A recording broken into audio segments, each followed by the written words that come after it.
তোমরা দর্শন করছো আসামের কোকরাঝড়ের পালবাড়ির দেবী জগদ্ধাত্রী প্রতিমা। তখন চলছিল মাকে সাজানোর কাজ। তার কিছু মুহূর্ত তোমাদের জন্য। ভিডিওটি পাঠিয়েছে দেবায়ন পাল। এটি তার বাড়ি মাতৃ প্রতিমা।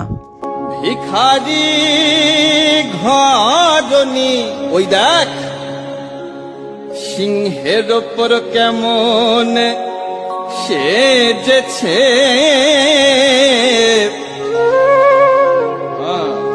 সিংহের ওপর কেমন সেজেছে,